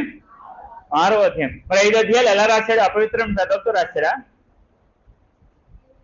5 అధ్యాయాలు అపవిత్రమైన పెదవులతోటే రాశాడా? వెలుక్కి దూరంగా ఉన్నాడు. అప్పుడు కనబడిన దాన్ని బట్టి శుద్ధి చేసుకున్నాడు. ఇప్పుడు వెలుక్కి దగ్గరికి వచ్చాడు. ఇంకా లోతు తెలిసింది. ఏం తెలిసింది? ఇంకా లోతు తెలిసింది. దగ్గరికి రాకపోతే లోతు, దగ్గరికి రాకపోతే మన హృదయ కల్మషం ఏంటో. అందుకే ఈ 4వ పండుగ, వారముల పండుగలో ఒక పాప పరిహారార్థ బలి మళ్ళీ వచ్చింది. ఏమొచ్చింది? పాప పరిహారార్థ బలి మళ్ళీ వచ్చింది. ఏ రోజు కూడా మనం సంపూర్ణ శుద్ధి అని ఎంచలేం. ఏం చెప్పండి? ఏ రోజు కూడా మనం సంపూర్ణ శుద్ధి అని 139వ కీర్తనలో 23, 24 వచనాలు చూడండి. 139వ కీర్తనలో 23, 24 వచనాలు చూడండి. ఫస్ట్ టైం అయిపోతే చెప్పండి, దాటిపోతున్నాం అట్లేదా? దేవా 10 క్లోజ్ చేసానా? నన్ను పరిశోధించి, ఈ రాసిన వ్యక్తి మొదటి వచనాలు అంటాడు, నేను కూర్చుండుట లేచుట. అంత అవగాహన ఉన్నాడు, పాపం చేస్తాడా? చేస్తాడా? అంత అవగాహన ఉన్నాడు, నేను కూర్చోవటం లేవటం, నా మనస్సులో మాట రాకముందే నీవు దాన్ని, అంత అవగాహన ఉన్నాడు, పాపం చేస్తాడా? మరి ఇక్కడ ఏమంటున్నాడు? నీకు ఆయాసకరమైన, అంటే లోపల కూడా ఇంకా ఇంకా ఉందేమో అన్న భయంతో, బాధతో దేవుణ్ణి అడుగుతున్నాడు, ఇంకా నేను దగ్గర రావాలయ్యా నీకు. ఇంకా ఏం రావాలి? దగ్గర రావాలి. దీంట్లో మిగిలిన ఎన్నో బలులు ఉన్నాయి. సమాధాన బలి ఉంది, సహవాస బలి ఉంది. ఏముంది? సమాధాన బలి ఉంది, సహవాస బలి ఉంది. ఈ 4వ పండుగలో పులిపిండి ఉంది. ఏముందండి? పులిపిండి సాధారణంగా చెడ్డది అనుకుంటాం. ఏమనుకుంటాం? చెడ్డది అనుకుంటాం. కానీ ఇక్కడ మంచి కొరకు వాడబడింది. దేని కొరకు అంటే వాక్యము నిలిచి ఉండాలి. ఏమవ్వాలి? దేవుని సన్నిధిలో నిలిచి ఉండి పాతపడిపోవాలి. మనం ఏమైపోవాలి? అప్పుడప్పుడు వచ్చి పలకరించేవాడిని ఏమంటారు? ఇంగ్లీష్లో విజిటర్ అంటారు. రెగ్యులర్గా వచ్చేవాడిని, ఇంట్లో ఉండేవాడిని ఏమంటారు? నివాసి అంటారు. నివాసి వేరు, సందర్శకుడు వేరు. పులిపిండి దేన్ని చూపిస్తుంది? ఆయన ఇంట్లో ఈ 4వ పండుగ ఇది ఏం చెప్తుంది? నివాసం ఉండాలి. వచ్చిపోయే గెస్ట్లు కాదు. మనం గెస్ట్లకి 4th లెవెల్కి వచ్చిన వాళ్ళు, 4వ అంతస్తుకు వచ్చిన వాళ్ళు. సమాధాన బలి ఉండాలి, పులిపిండితో రొట్టె ఉండాలి. ఏముండాలి? పులిపిండితో రొట్టె ఉండాలి. అంటే నిలిచి ఉండే అనుభవం. ఆపద వచ్చినప్పుడు పరుగులు రావడం, ఆపద తీరగానే పారిపోవడం. ఆదివారం ఒక్కరోజు కనబడడం, మిగిలిన రోజు ఊరి మీద తిరగటం. ప్రత్యేక కార్యక్రమాలు అప్పుడు కనబడటం, మిగిలిన సంవత్సరం అంతా వాళ్ళు భక్తి పరులుగా పరిగణించబడ్డారు. 4వ మెట్టుగా అసలు మొదటి మెట్టులోనే లేరు వాళ్ళు. ఎక్కడ లేరు? మొదటి మెట్టుకే. శుద్ధి అయినవాడు పశ్చాత్తాపం పొందితే, నిజంగా పశ్చాత్తాపం పొందితే వాడు దేవుని మందిరంలోనే ఉంటాడు. ఆజ్ఞలు ఆశీర్వాదం, అనుబంధం అనుగ్రహం. చెప్పండి. చాలా మంది ఈ ఆజ్ఞలు ఆశీర్వాదం, ఈ తప్పు చేస్తే ఈ శిక్ష, ఈ మంచి చేస్తే ఈ లాభం, ఆ లెక్కల్లో ఉంటారు. అది పాత నిబంధన ధర్మశాస్త్రం. అది పాత నిబంధన. కొత్త నిబంధన పరిస్థితి ఏంటి? అనుబంధం అనుగ్రహం. క్రీస్తులో నాటబడితే, క్రీస్తులో నిలిచి ఉంటే, క్రీస్తునందు మనం నాటబడి వర్ధిల్లితే, మీరు నా మాటల యందు నిలిచి ఉంటే, వచ్చి వెళ్ళిపోతే కాదు. ఏంటి? 5వ పండుగ కూడా బూరల పండుగ. దాంట్లో మరి ఏం లేవు, దాదాపు ఏమి లేవు. అన్నీ కేవలం బూరలు ఊదటం, కేవలం బూరలు ఊదటం. కడబూరకు సిద్ధపాటు 7వ పండుగ కంటే ముందు ఇంకా ఏంటది? బూరల పండుగ సిద్ధపాటు. మనం కూడా బూర ఊది మొదటి దినం ఏం చేసుకున్నాం? సియోనులో బాకా ఊదిని వ్రత దినమును. మనం కూడా మనలో ఆ మెళకువ రావాలి. ఏం రావాలి? మెళకువ రావాలి. ఆ రీతిలో ఈ 3, 4, 5 పండుగల విషయం మనం జ్ఞాపకం చేసుకున్నాం. మనం ప్రభువుకి ఇంకా పాప పరిహారార్థ బలి అర్పించే, క్రియాశుద్ధి చేసే పరిస్థితి మనం ఉండకూడదు. ఉండకూడదు? కానీ స్వభావ శుద్ధి యొక్క పరిశీలన, దాని విషయమైన శుద్ధీకరణ ప్రతిరోజు మన జీవితంలో జరుగుతుంది. ఇంకా నాలో ఆయాసకరమైన మార్గం ఏదైనా ఉందా? ఆయన వాక్యంలో నిలిచి ఉండే అనుభవం. ఒక రోజుదేమో క్షణికమైన అనుభవం, 7 రోజులేమో నిరంతర ప్రక్రియ. ఏం చెప్పండి? రోజు ఆ పులిపిండిని ఎక్కడెక్కడ ఉండకూడదు? ఇంటిలో ఉండకూడదు, వంటలో ఉండకూడదు. ఇంటిలో ఉండకూడదు, వంటలో ఉండకూడదు. తర్వాత ఈ ప్రథమ ఫలముల పండుగ, వారముల పండుగ, ఆఖరికి పర్ణశాలల పండుగ కూడా 7 రోజులే. పర్ణశాలల పండుగ కూడా 7 రోజులు. ప్రక్రియ జరగాల్సిన ప్రక్రియకు మనం అప్పగించుకోవాలి. క్షణిక అనుభవం జరగాల్సిన విషయంలో ఆ రీతిలో స్పష్టమైన అవగాహనతో ముందుకు సాగాలి. ఆ రీతిలో యొక్క కృతజ్ఞతార్పణల పండుగలో ప్రభు మనందరినీ దీవించి ఆశీర్వదించి ఇంకనూ దినదినాభివృద్ధిలోనికి నడిపించి ఆశీర్వదించిన గాక. ఆమేన్. తలలు వంచి ప్రార్థన చేసుకుందాం. పరిశుద్ధురానికి స్తోత్రాలు. ఈ కృతజ్ఞతార్పణల పండుగ దినాన నేను నాతో మాతో మాట్లాడిన విధానం బట్టి నీకు వందనాలు. అవును తండ్రి, మేము నీకు నీతియుక్తమైన బలులు, సర్వాంగ హోమములు, కోడెలు, మా యొక్క పరిచర్యార్థమైన ప్రయాసములతో కూడిన కోడెలు బలిగా అర్పించేవారుగా ఆయత్తపరచండి. అవును తండ్రి, ప్రథమ ఫలముల పండుగ, వారముల పండుగ, బూరల పండుగ 3 మా జ్ఞాపకం తెచ్చని స్తోత్రాలు. ఆ రీతిలో మా జీవితాలు ఉండగలటకు సహాయం చేయండి. మహిమను పొందండి. సంఘమును, పరిచర్యను, దాసుని, కుటుంబాన్ని దీవించండి. యేసు నామం బట్టి ప్రార్థించి వేడుకుంటున్నాం తండ్రి.